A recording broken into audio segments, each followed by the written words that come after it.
Muslimat yang dirahmati Allah sekalian, adapun pertapaan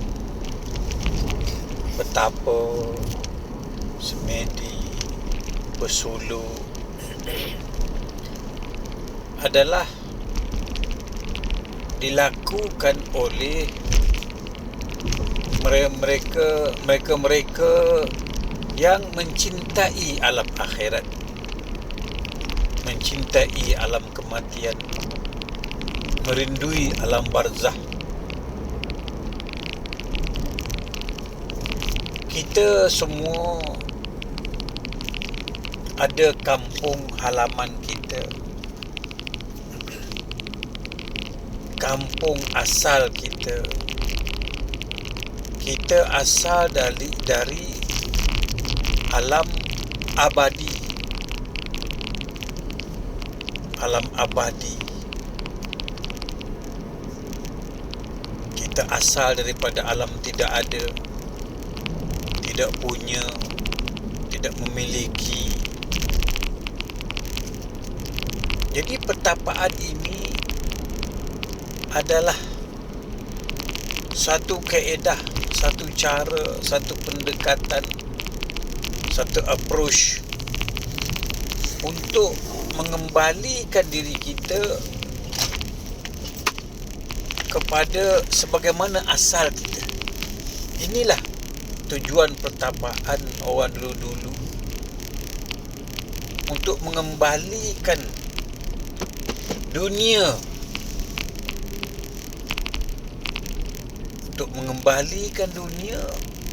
kembali kepada dunia kita yang asal.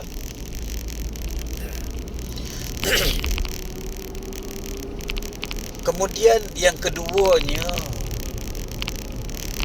pertapaan ini muslim-muslimat, para pendengar yang budiman sekalian, yang kedua, apa sebab, apa kerana, apa tujuan, apa faedah kita bertapa. Pertapaan ini suatu untuk menyatukan seluruh alam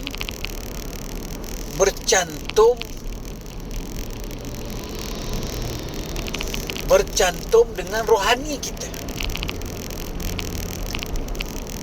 Kayu-kayan, binatang-binatang, angin, ya, seolah-olah mesra. Ini dikatakan mesra alam, seolah-olah rapat dengan kita, seolah-olah kita faham bahasa pokok, kita faham bahasa binatang, pokok juga faham, binatang juga faham bahasa kita. Kita boleh berinteraksi dengan binatang. Seumpama pengalaman Yusof Cik Wok semasa dalam pertapaan di dalam gua, didatangi ular yang sebesar-besar batang pinang. Sebesar batang pinang. Melengkar datang. Ya, duduk di hadapannya. Lalu Yusof Cik Wok bagi tahu, jikalau kau nak datang, datanglah berupa yang satu jenis dengan aku, iaitu berupa manusia. Kerana aku tak reti nak membicara dengan bahasa kau. Yusof Cik Wok memberitahu ular yang besar tu depan dia, jikalau kau nak datang, datanglah dalam bentuk rupa manusia, sejenis dengan aku.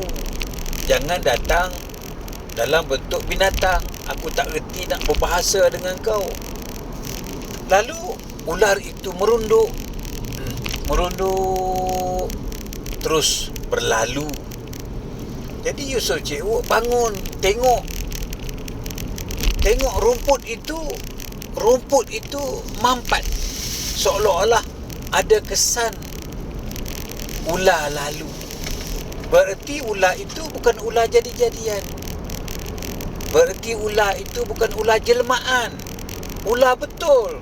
Kerana kesan rumput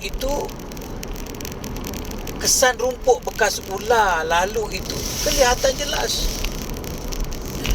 Ini menunjukkan kita boleh berinteraksi dengan binatang, dengan pokok. Itu makanya ulama-ulama dahulu yang bisa, ulama-ulama dulu yang keramat adalah datangnya daripada orang-orang pertapaan. Kenapa? Di dalam pertapaan itu, dalam semedi itu, diri kita ini menjadi suci. Kenapa? Kerana segala-galanya telah terserah, terpulang, terkembali kepada Allah Subhanahu Wa Taala. Yang ada hanya Allah, yang ada hanya Allah, yang ada hanya Allah. Jadi dengan itu, akal fikiran kita ini menjadi cerdik, menjadi cerdas, menjadi pintar, menjadi berilmu. Akal kita ini menjadi sesuatu yang di luar jangkauan. Itu makanya ilmu laduni terutamanya datang di waktu pertapaan. Ilmu-ilmu yang tinggi-tinggi datang melalui pertapaan. Begitu juga saya untuk menyiapkan buku mengenal diri dan mengenal Allah. Untuk menyiapkan 2 biji. Buku pertama saya dan buku kedua mengenal diri, mengenal Allah adalah di dalam Bukit Kuala Kelawang. Di atas Bukit Kuala Kelawang, Negeri Sembilan, selama 7 bulan lebih. 7 bulan lebih mengabdikan diri di dalam hutan belantara di Bukit Kuala Kelawang. Ilham mencurah-curah. Ya, dapat seolah-olah kita dapat berinteraksi dengan pokok-pokok, berinteraksi dengan binatang-binatang, dengan angin. Ya, seolah-olah berbicara dengan kita, seolah-olah mengajar kita ilmu, mengajar bagaimana mengenal diri, bagaimana kalimah syahadah, bagaimana sifat 20, bagaimana nafi isbat. Ilmu yang kita dah belajar itu bertambah mantap, bertambah masin, bertambah tinggi dengan suasana pertapaan. Ini hendak kita faham. Tetapi orang yang tidak pernah merasai, dia tidak akan dapat boleh menyelami apa yang kita perkhabarkan ini. Jadi muslim-muslimat, para pendengar yang budiman sekalian, lihatlah orang dulu-dulu, orang ulama-ulama, pendekar-pendekar, pengelima-pengelima, raja-raja zaman dulu, dia banyak bertapa. Jadi bertapa ini pertama untuk kita menginsafi diri, mengembalikan diri kita ke kampung kita, iaitu kampung asal kita. Yang keduanya, apabila kita di alam pertapaan, ya, akal fikiran kita ini dapat berinteraksi dengan seluruh alam, baik ular, baik harimau, baik hantu. Kita boleh berinteraksi, kita boleh berbicara. Ada yang datang berupa pakaian putih, berupa manusia. Inilah Inilah kelebihan orang yang bertapa.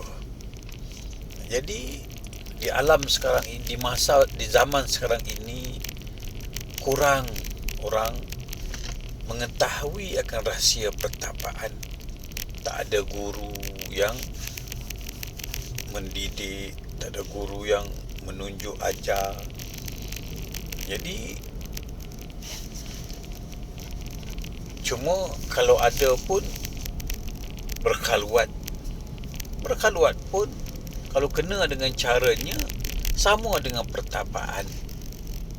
Cuma berkhalwat mereka memilih dalam bilik, dalam rumah.